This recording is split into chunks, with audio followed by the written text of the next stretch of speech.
જય હિન્દ દર્શક મિત્રો, હું જમીલ પઠાણ. આપ જોઈ રહ્યા છો તીર સમાચાર. વાત કરીશું આખરે સિહોદ પાસે ભારત નદી ઉપર ₹35 કરોડના ખર્ચે નિર્માણ પામનાર નવા બ્રિજનું આજે ભૂમિપૂજન કરી ખાતમુહૂર્ત કરવામાં આવ્યું છે તેની.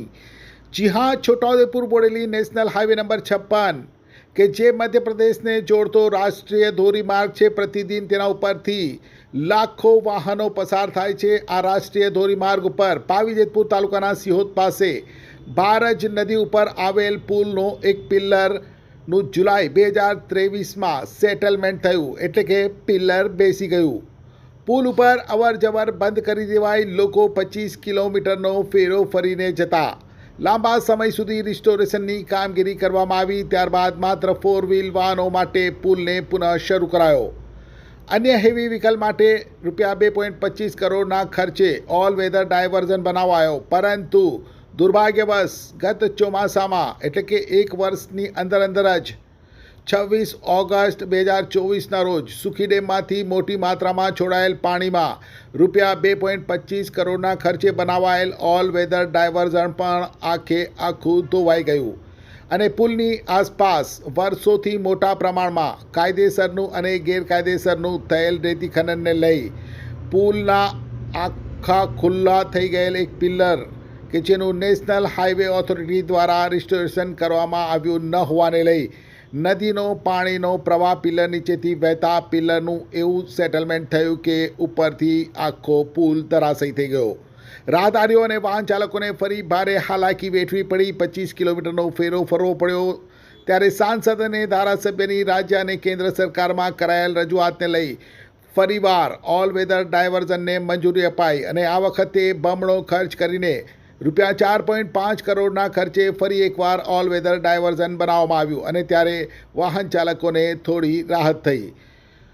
જોકે અહીં નવો પુલ બનાવવા માટે ધારાસભ્ય અને સાંસદ સભ્યએ કેન્દ્રીય મંત્રીને કરેલ રજૂઆતના ફળ સ્વરૂપે નવા પુલ માટે ₹35 કરોડની જોગવાઈ કરવામાં આવી. નવા પુલના બાંધકામ માટેનું ટેન્ડર પણ બહાર પાડી દેવામાં આવ્યું અને જેની લોકો કાગડોળે રાહ જોઈ રહ્યા હતા એવા નવા બ્રિજના બાંધકામની, નવા પુલની કામગીરીનું સાંસદ જસુભાઈ રાઠવા, ધારાસભ્ય જયંતિભાઈ રાઠવા, જિલ્લા ભાજપ પ્રમુખ ઉમેશભાઈ રાઠવા અને પૂર્વ રેલવે રાજ્યમંત્રી નારણભાઈ રાઠવાના હસ્તે શાસ્ત્રોક્ત વિધિ મુજબ ભૂમિપૂજન કરીને ખાતમુહૂર્ત કરવામાં આવ્યું છે.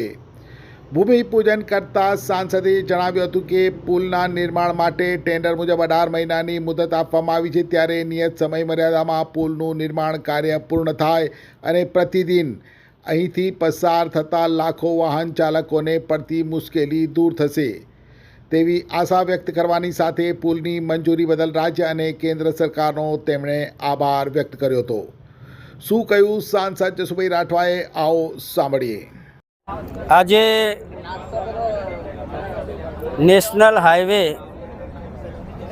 નંબર 56 ઉપર આવતી ભારજ નદીના પુલનું ભૂમિપૂજન કરવામાં આવ્યું. આ પ્રસંગે આ વિસ્તારના સન્માનિત ધારાસભ્ય આદરણીય જયંતિભાઈ રાઠવા, સંખેડા મત વિસ્તારના સન્માનિત ધારાસભ્ય આદરણીય અભિષેકભાઈ તડવી, જિલ્લાના અધ્યક્ષ આદરણીય ઉમેશભાઈ અને પૂર્વ રેલ રાજ્યમંત્રી નારણભાઈ રાઠવા અને આ વિસ્તારના તમામ આગેવાનો ઉપસ્થિત રહ્યા.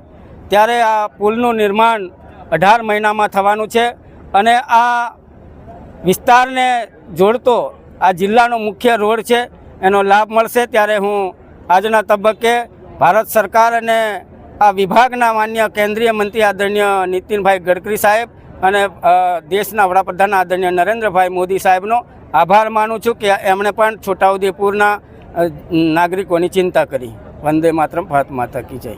એક્ટિવાથી લઈ જેસીબી સુધીના, ટૂંકમાં દરેક વાહનના અને દરેક કંપનીના, જી હા, દરેક કંપનીના અને દરેક સાઇઝના ટાયર એકદમ કિફાયતી ભાવમાં મળશે અને તે પણ આપણા છોટાઉદેપુરમાં. જી હા, છોટાઉદેપુરમાં. અને હા, જો તમારી પાસે રોકડા રૂપિયા ના હોય ને તો ચિંતા ના કરશો, અહીં બજાજ ફાઇનાન્સની સુવિધા પણ ઉપલબ્ધ છે. સરનામું છે apex traders, silver spoon hotel સામે, triangle complex, highway road, Chhotaudepur. Mobile number છે 7359953545. છોટાઉદેપુર સહિત રાજ્ય, દેશ અને દુનિયાના સમાચાર જોવા માટે સબસ્ક્રાઈબ કરો તીર સમાચાર અને બેલ આઇકોન જરૂર દબાવો.